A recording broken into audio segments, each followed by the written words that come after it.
जो लोग अच्छे कर्म करते हैं वह परेशान और दुखी रहते हैं और पापी पाखंडी मौज मस्ती में रहते हैं। दोस्तों, इस बात में कोई संदेह नहीं है, परंतु इसके दो कारण हैं, तो हम आपको इसके बारे में विस्तार से बताने का प्रयास करेंगे। सबसे पहले बात करते हैं कि अच्छे लोगों को भगवान दुख क्यों देते हैं।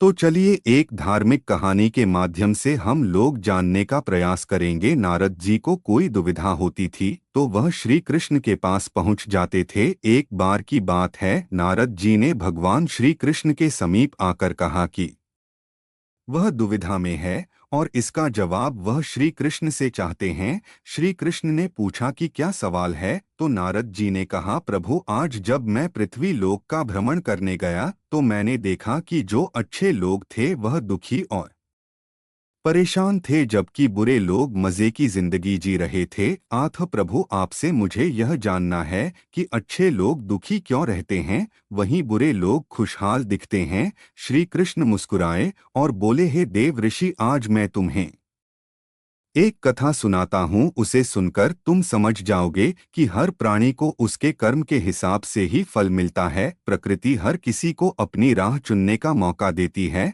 अब वह मनुष्य की इच्छा पर निर्भर करता है कि उसे धर्म की राह चुननी है या अधर्म की। कथा शुरू करते हुए श्री कृष्ण ने कहा, एक बार की बात है, किसी नगर में अपनी दो बेटियों के साथ एक विधवा स्त्री रहती थी। जवानी में ही उसके पति गुजर गए और दो बेटियों का पालन पोषण करने की जिम्मेदारी उस अबला नारी पर आ गई। अपनी बेटियों को लेकर वह विधवा नारी कहाँ जाती। बेटियों को अकेला छोड़कर वह कोई काम भी नहीं कर पा रही थी। ऊपर से समाज की उल्टी सीधी बातें उसे सुननी पड़ती। उस बेबस और लाचार महिला का कोई सहारा नहीं था। वह अपने पति को याद करके उन बच्चियों को जैसे तैसे पाल रही थी। फिर एक दिन वह अत्यधिक चिंता करने के कारण बीमार पड़ गई। ऊपर से उसे उन बच्चियों की चिंता थी कि इनका क्या होगा, कैसे इनका पालन पोषण होगा। इन्हीं बातों को सोच सोच कर एक दिन उसकी तबीयत बहुत ज्यादा बिगड़ गई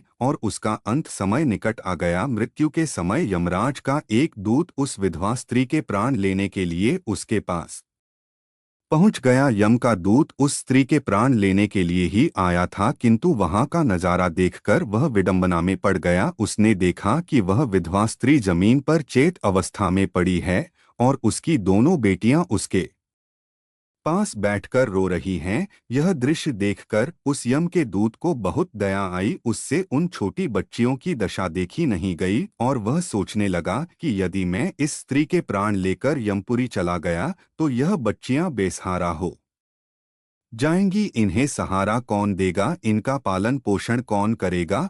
फिर कुछ देर तक सोचने के बाद वह यम का दूत उस विधवा स्त्री के प्राण लिए बगैर ही यमलोक लौट गया। यमलोक पहुंचने के बाद यमपुरी के राजा यमराज ने उससे पूछा कि तुम खाली हाथ कैसे आ गए, तुम तो उस विधवा स्त्री के प्राण लेने के लिए गए थे। तब उस यमदूत ने कहा, हे स्वामी, मेरी भूल को क्षमा करो, मैं चाहकर भी उस स्त्री के प्राण नहीं ले सका। मेरी जगह पर अगर आप भी होते तो शायद आप भी उस स्त्री को जीवन दान दे देते। मुझसे उस विधवा स्त्री की मासूम बच्चियों का दुख देखा नहीं गया। जब मैं उसे लेने गया तो मैंने देखा कि उस विधवा स्त्री की तीन छोटी छोटी बच्चियां हैं और वे सभी उनकी मां के शरीर से लिपटकर रो रही हैं। यदि मैं उस स्त्री के प्राण लेकर चला आता तो उन छोटी छोटी बच्चियों की देखभाल कौन करता, उन्हें भोजन कौन कराता। मृत्यु लोक पर रहने वाले मनुष्य अत्यंत स्वार्थी और मतलबी हैं, कोई भी उन बच्चियों की मदद नहीं करता। यमदूत बोला, हे धर्मराज, मेरी आपसे विनती है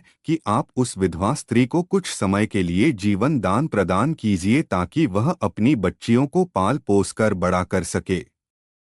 यमदूत की ऐसी बातें सुनकर धर्मराज ने कहा, हे दूत, इस संसार के सभी प्राणियों की मृत्यु निश्चित किए गए समय पर ही होती है। ना कोई किसी की आयु घटा सकता है और ना कोई बढ़ा सकता है। ना तुम किसी को जीवन दे सकते हो और ना समय से पहले किसी के प्राण ले सकते हो। जिसके भाग्य में जो लिखा होता है वह उचित ही होता है। तुम किसी के भाग्य को बदल नहीं सकते। तुमने आज सृष्टि के नियमों का उल्लंघन किया है। तुमने बहुत बड़ा अपराध किया है, इसीलिए तुम्हें इसका दंड अवश्य भोगना पड़ेगा। जाओ, अब तुम पृथ्वी लोक पर मनुष्य के रूप में जन्म लो और वहीं अपने द्वारा किए गए अपराध का दंड भोगो। फिर उस यमदूत ने यमराज से कहा, हे प्रभु, धरती लोक पर से मेरा उद्धार कब होगा और कैसे होगा? तब धर्मराज कहते हैं, हे दूत, धरती पर जाकर जब तुम 3 बार अपनी ही मूर्खता पर खिलखिलाकर हंस लोगे तब तुम्हारा उद्धार हो जाएगा। इतना कहकर धर्मराज ने उस दूत को धरती पर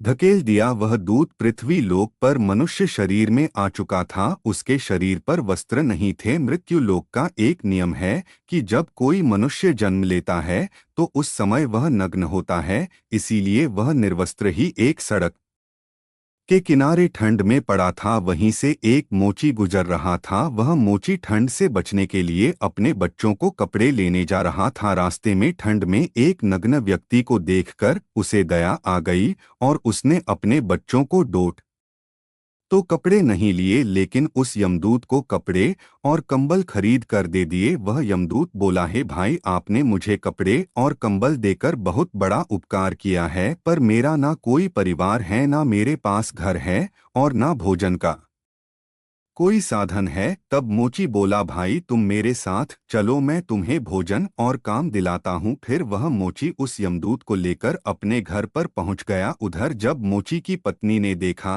कि उसका पति बच्चों के लिए कपड़े लाने गया था लेकिन लाया तो कुछ नहीं, उल्टा एक आदमी को घर पर लेकर आया है, यह देखते ही उसकी पत्नी बहुत गुस्सा हो गई और उस मोची के साथ लड़ने झगड़ने लगी, उसे भला बुरा कहने लगी। यह देखकर वह यमदूत बहुत जोर जोर से हंस पड़ा। यमदूत को हंसता हुआ देखकर वह मोची बोला, भाई, तुम हंस क्यों रहे हो? तब वह यमदूत बोला, भाई, मेरी हंसी का रहस्य मैं आपको अभी नहीं बता सकता, समय आने पर मैं आपको बता दूंगा। फिर वह यमदूत उस मोची के घर पर रहने लगा और उसने मोची का सारा काम भी सीख लिया। वह यमदूत उस मोची के घर पर काम करने लगा और बहुत सुंदर जूते बनाने लगा। तब से मोची के जूते और चप्पल खूब बिकने लगे। मोची के जूतों की तारीफ पूरे राज्य में होने लगी। मोची भी इससे बहुत अधिक धनवान बन गया, यहाँ तक कि बड़े बड़े राजा महाराजा भी उस मोची के पास से जूते बनाकर लेने लगे। जब से वह यमदूत उसके घर पर आया था तब से मोची की किस्मत ही चमक गई थी। उसके घर में धन की कोई कमी नहीं रह गई थी। फिर एक दिन अचानक राजा का एक सैनिक चमड़ा लेकर मोची के पास आया और बोला, देखो मोची, हमारे महाराज इसी चमड़े से बने जूते पहनना चाहते हैं। यह चमड़ा बहुत कीमती है, तो इसके ठीक से एक जोड़ा जूते तैयार करके दो और यह चमड़ा बिल्कुल भी खराब नहीं होना चाहिए। ध्यान रहे, इस चमड़े से अच्छे जूते बनने चाहिए। राजा का सैनिक मोची को वह चमड़ा देकर वहां से चला गया। इधर मोची ने भी यमदूत को समझा दिया कि देखो, यह महाराज के जूते हैं और चमड़ा बहुत कीमती है, इसमें कोई गलती मत करना और इसे बिल्कुल खराब मत करना। राजा को जूते चाहिए, इसीलिए तुम इसके जूते ही बनाना। गलती से यदि चप्पल बना दी तो राजा बहुत गुस्सा करेंगे और हमें कठोर दंड देंगे। मोची के इतना समझाने के बावजूद भी उस यमदूत ने जानबूझकर उस चमड़े की चप्पल बना दी। फिर जब उस मोची ने चप्पल देखी तो उसकी सांसें फूलने लगी। वह उस यमदूत को डांटने लगा, यहाँ तक कि डंडा लेकर उसे मारने के लिए दौड़ा और कहने लगा, अरे मूर्ख, यह तूने क्या कर दिया? तुझे बार बार समझाया था कि इसका जूता बनाना है, लेकिन तूने इसकी चप्पल बना दी। अब राजा हमें नहीं छोड़ेगा, तू तो मरेगा ही और तेरे साथ मैं भी मारा जाऊंगा। राजा हमारे पूरे परिवार को सूली पर चढ़ा देगा। मोची को अत्यंत दुखी देखकर यमदूत एकदम से खिलखिला कर हंसने लगा। उसे हंसता देख मोची बोला, अरे मूर्ख आदमी, सारा काम बिगाड़ कर अब हंस रहा है। तब यमदूत ने बोला, वह देखो, जूते लेने के लिए राजा का सैनिक आ रहा है। सैनिक को देखकर मोची के हाथ पैर फूल गए कि अब यह जूते मांगेगा तो मैं कहाँ से दूंगा। तब तक वह सैनिक पास में आ गया और बोला, है मोची भाई, कल मैं जो तुम्हें चमड़ा दे गया था उसके जूते मत बनाना। चप्पल बना देना, क्योंकि राजा साहब का देहांत हो गया है और हमारे यहाँ की यह प्रथा है कि मरने वाले व्यक्ति को चमड़े की चप्पल पहनाकर अंतिम क्रिया की जाती है। सैनिक की बात सुनकर मोची को ऐसा लगा जैसे मरे हुए शरीर में प्राण फिर से आ गए हो। उसके हाथ से डंडा छूटकर जमीन पर गिर पड़ा और उसने दूध के पैर पकड़ लिए और उससे माफी मांगने लगा। यमदूत मोची की इस हरकत पर खूब जोर जोर से हंस रहा था। मोची ने पूछा, हे भाई, तुम क्यों हंस रहे हो? तब यमदूत बोला, हे भाई, समय आने पर मैं अपने हंसने का कारण बता दूंगा। फिर एक दिन के बाद मोची की दुकान पर दो नौजवान लड़कियां एक बुढ़िया के साथ आई। उन दोनों लड़कियों की शादी होने वाली थी। वे अपने लिए जूते का नाप देने आई थी। उन लड़कियों को देखकर यमदूत ने पहचान लिया कि यह वही दोनों लड़कियां हैं जिनकी मां को ना ले जाने के कारण आज मैं अपने किए की सजा भोग रहा हूं। पर यह लड़कियां तो अब जवान हो चुकी हैं, काफी सुंदर भी हैं और किसी अच्छे घर में पली बड़ी मालूम पड़ रही है। दोस्तों, तब यमदूत ने उस बुढ़िया से पूछा, है माता, यह दोनों कन्या कौन है? उस बुढ़िया ने कहा कि इनकी माँ बचपन में ही इन्हें छोड़कर चल बसी। इनका कोई सहारा नहीं था तो मैंने इन्हें अपने पास रख लिया। मेरे पास करोड़ों की दौलत है पर दुर्भाग्य से मेरा कोई औलाद नहीं है तो मैंने इन्हें अपने पास रख लिया, इन्हें पढ़ाया लिखाया। इनकी परवरिश की, आज बहुत ही ऊंचे घराने में इनका विवाह करने जा रही हूँ। लड़कियों का भाग्य देखकर यमदूत सोचने लगा कि परमात्मा जो करता है अच्छा ही करता है। यदि उस समय इनकी मां नहीं मरती तो यह तीनों भयानक गरीबी भुखमरी में पड़ी रहती। इनकी मां के मरने के कारण लड़कियां बहुत बड़े घरों की बहुएं बनने जा रही हैं और इस बुढ़िया की करोड़ों की संपत्ति की मालिक भी बन चुकी हैं। यह बात सोचकर पहले की अपनी मूर्खता को डोट याद करके वह यमदूत जोर जोर से हंसने लगा। अब वह यमदूत अपनी ही मूर्खता पर 3 बार हंस चुका था। यमदूत को हंसता देख मोची ने पूछा, हे भाई, अब तुम किस लिए हंस रहे हो? कृपया अपनी हंसी का रहस्य समझाओ। तब यमदूत बोला, हे भाई, मैं 3 बार अपनी मूर्खता पर हंस चुका हूँ। अब मैं तुम्हें अपनी हंसी का कारण बताता हूँ, सुनो। मैं एक यमदूत हूँ। अभी अभी जो दो लड़कियां जूते का नाप देने आई थी, जब यह दोनों छोटी थी तो इन दोनों लड़कियों पर तरस खाकर मैं इनकी मां के प्राण नहीं ले गया। उसी कारण से धर्मराज ने मुझे श्राप देकर धरती पर भेज दिया। मैं निर्वस्त्र एक सड़क किनारे पड़ा था, तब तुमने मुझे अपने घर बुलाया। घर आकर तुम्हारी पत्नी तुमसे खूब लड़ी थी, वह भी इसलिए कि तुमने अपने बच्चों के कपड़ों के पैसों से मेरे लिए कंबल और कपड़े खरीद कर दिए। तब मैं पहली बार तुम्हारी पत्नी को देखकर बहुत हंसा था। तुम्हारी पत्नी उन पैसों को डोट देखकर दुखी हो रही थी जो तुमने मेरे पर खर्च किए थे, पर तुम्हारी पत्नी उस लाभ को नहीं देख रही थी जो मेरे आने के कारण तुम्हारे घर की किस्मत बदलने वाली थी। दूसरी बार मुझे हंसी तुम्हारी मूर्खता को देखकर आई जब तुम मुझे राजा के लिए जूतों की जगह पर चप्पल बनाने के लिए डांट रहे थे। तुम केवल उस राजा के जूतों के बारे में सोच रहे थे, किंतु तुम्हें यह पता नहीं था कि राजा के साथ क्या घटना घट गई। पूरे गांव को डोट पता चल गया था कि राजा की मृत्यु हो चुकी है, लेकिन तुम्हारा ध्यान तो राजा के जूतों पर ही था। हम वही देखकर या सोचकर हर्ष मनाते हैं जो हम देखते हैं, पर हम उसे नहीं देख पाते जो हमें दिखाई नहीं देता। पर होने वाला वही होता है। कई बार परमात्मा हमारे अच्छे के लिए, हमारी भलाई के लिए हमारे साथ कुछ बुरा करते हैं, पर हम उसी बुरे को देखकर परमात्मा को ही कोसने लगते हैं। हम उस अच्छे को नहीं देख पाते हैं जो भविष्य में हमारे साथ होने वाला होता है। कई बार हमारे साथ अच्छा होता है पर भविष्य में हमारे साथ बुरा हो जाता है। उस घटना को हम नहीं देख पाते। किसी घटना के साथ अच्छा या बुरा दोनों तरह के परिणाम जुड़े हो सकते हैं। हर घटना को समय की होनी समझना चाहिए। अच्छे लोगों के साथ बुरा इसीलिए होता है कि बाद में उनके साथ कुछ बहुत अच्छा होने वाला होता है। दूसरा कारण यह होता है कि जब मनुष्य के साथ बुरा होता है तो वह ईश्वर के पास चला जाता है, ईश्वर का नाम स्मरण करता है, जिससे उसके सभी पाप और दोष मिटने लगते हैं। ईश्वर की भक्ति ही मुक्ति का सच्चा मार्ग है, का जो कि केवल अच्छे लोगों को ही ईश्वर की भक्ति करने का मौका बार बार मिलता है। तो इस प्रकार से वह यमदूत उस मोची को यह सीख देकर वह से यमलोक चला। कथा सुनाने के बाद श्री कृष्ण नारद से कहते हैं, पार्थ, क्या अब तुम्हें तुम्हारे सवाल का जवाब मिल गया? ऐसा सोचना कि भगवान तुम्हारे कर्मों को नजरअंदाज कर रहे हैं, यह बिल्कुल भी सत्य नहीं है। भगवान हमें कब क्या किस रूप में दे रहा है, मनुष्य को समझ में नहीं आता है। मगर आप अच्छे कर्म करते रहे तो भगवान की कृपा हमेशा बनी रहती है।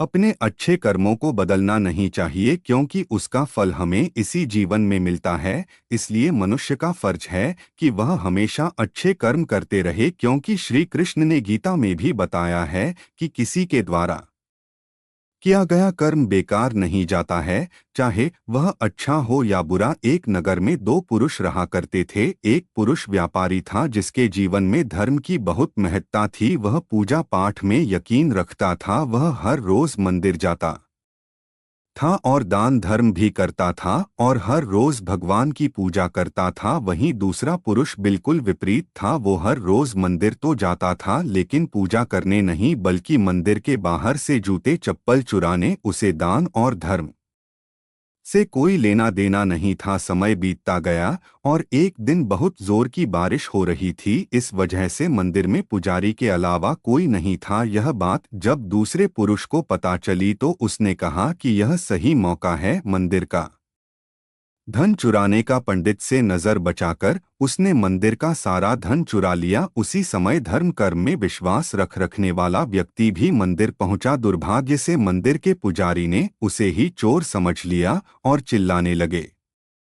वहां लोग एकत्र हो गए और उसे बहुत मारा। किसी तरह वह बचते बचाते वहां से निकला तो दुर्भाग्य ने उसका साथ वहां भी नहीं छोड़ा। मंदिर के बाहर वह एक गाड़ी से टकरा गया और घायल हो गया। फिर वह व्यापारी लंगड़ा हुए घर जाने लगा तो रास्ते में उसकी मुलाकात उस पुरुष से हुई जिसने मंदिर से धन चुरा आया था। उसने कहा, आज तो मेरी किस्मत चमक गई, एक साथ इतना सारा धन मिल गया। यह सब देखकर उसे बहुत बुरा लगा और उसने अपने घर से भगवान की सारी तस्वीरें निकाल दी। कुछ सालों बाद दोनों की पुरुषों की मृत्यु हो गई। मरने के बाद जब दोनों यमराज की सभा में पहुंचे और भले पुरुष ने जब वहां दूसरे अधर्मी व्यक्ति को देखा तो उसे बहुत गुस्सा आया। उसने क्रोधित होकर यमराज से पूछ ही लिया, मैं तो हमेशा अच्छे कर्म करता था, दान में विश्वास रखता था, उसके बदले जीवन भर मुझे अपमान और दर्द ही मिला।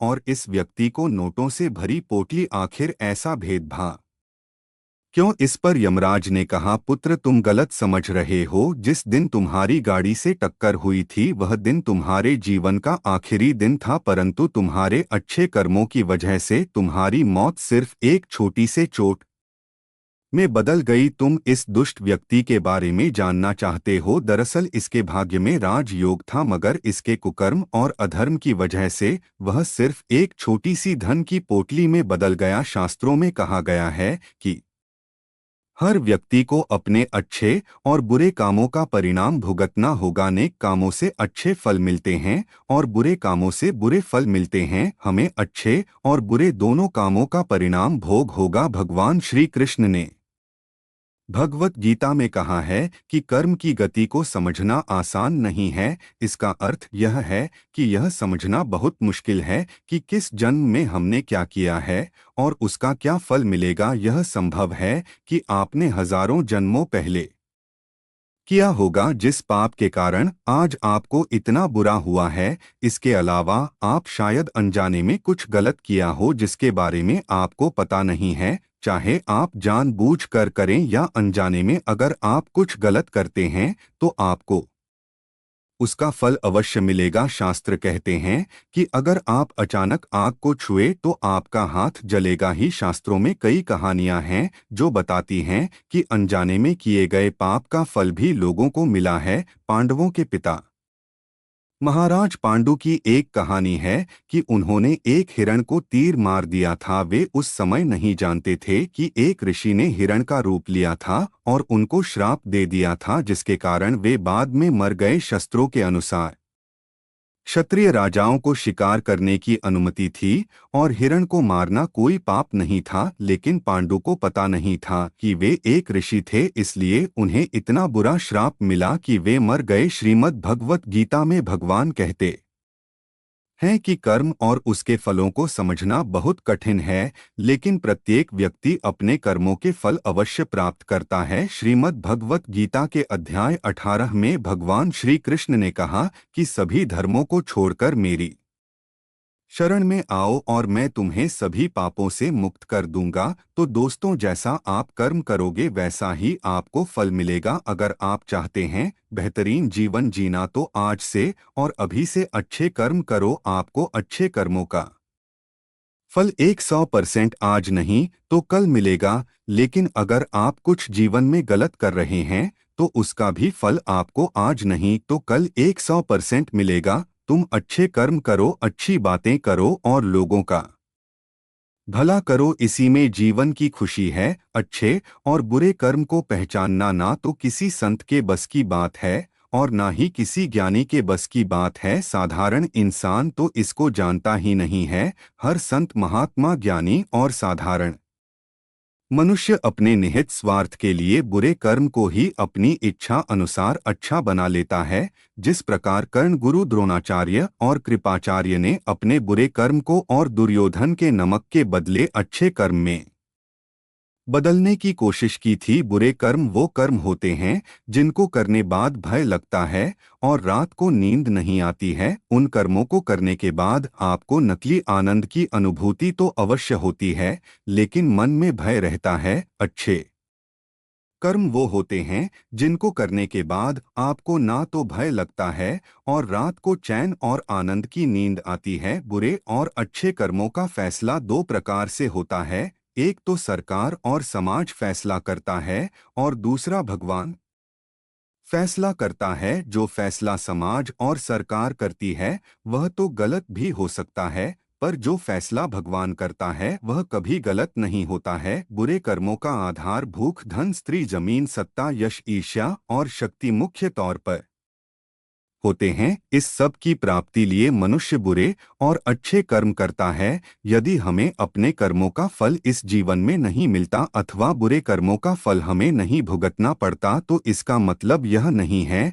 कि ईश्वर ने हमें क्षमा कर दिया। कार्य और कारण के नियम से न केवल प्रकृति बल्कि जड़ और चेतन जगत, जिसमें मानव भी शामिल है, बंधा हुआ है। इससे कोई बच नहीं सकता। भगवान ने मनुष्य को भला या बुरा करने की स्वतंत्रता इसलिए प्रदान की है कि वह अपने विवेक को विकसित करके भले बुरे का अंतर करना सीखे। हम जो कर्म करते हैं उसमें से कुछ कर्मों का फल हमें तत्काल मिलता है और कुछ कर्मों का फल हमें इसी जन्म में बाद में मिलता है। इसी प्रकार हमारे कुछ ऐसे कर्म होते हैं जिनका फल हमें अगले जन्म में मिलता है। कुछ कर्मों का फल हमें लंबे समय तक मिलता रहता है।